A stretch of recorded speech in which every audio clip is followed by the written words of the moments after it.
Hello candidates, I am going to dictate you a passage from Progressive magazine.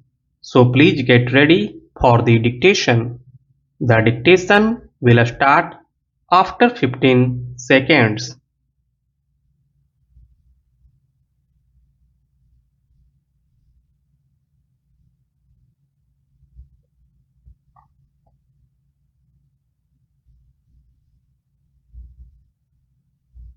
Mr. Deputy Speaker Sir, we are happy to debate this important subject once more. As you know, the defense debate should necessarily concern all of us and it should be based on a national consensus. It is not a one party business or a one man show. It concerns the entire nation, its security and liberty, as without a strong country, everything else has no meaning.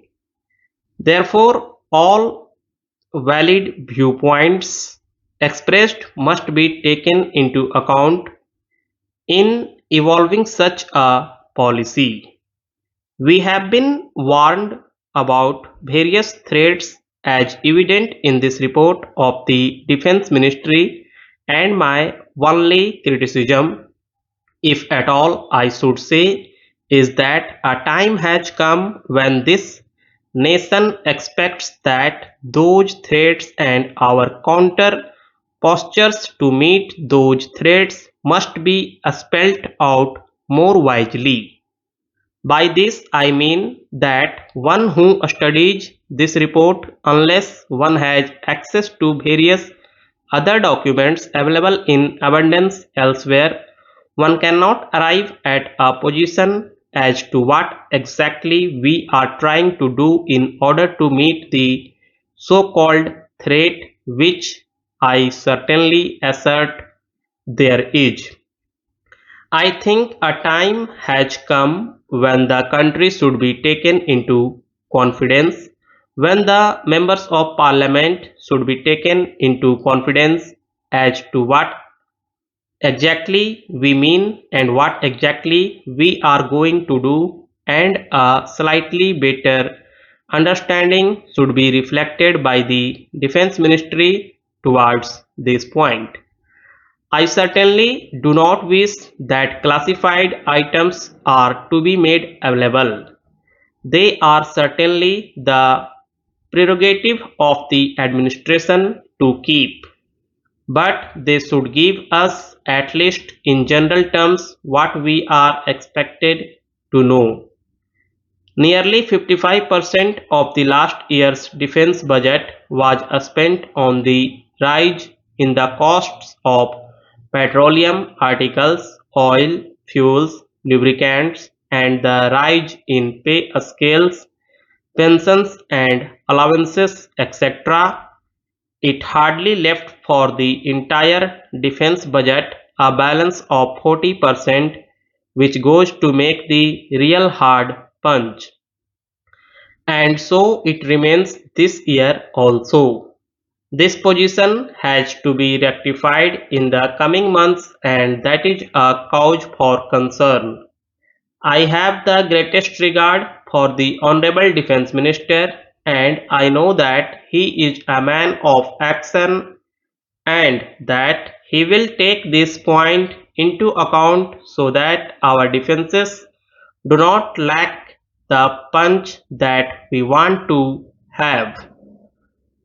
The threats as spelled out in the report of the ministry are mainly from the north and west, and as far as they go, they are right. As far as the threat from the west is concerned, it is more positive. I do not foresee anything to come out of that cold state in the north. But if you look at the west, the defense budget of Pakistan has increased by 25% in the last year. From 1981, they have increased their budget 50%. They have raised 3 infantry divisions and 1 armored division. Not only that, they say that Pakistan will settle outstanding differences with India from a position of strength. We, on the other hand, have the same commitments as we had before 1971. That should be an indication to those who understand this matter that our commitments remain the same. Our ratio of forces on the western sector necessarily has not improved as one would like them to do. Together with this, the leadership of Pakistan is known for diverting the attention of their people from the various troubles that they have inside their country and creating tensions along the western border which concerns us. We have had the sad experience of having three major wars in the last 40 years. The increase in the Air Force of Pakistan has also to be noted. It is no good just not giving any importance to the idea that they do not have an industrial base and therefore it does not constitute any threat to us.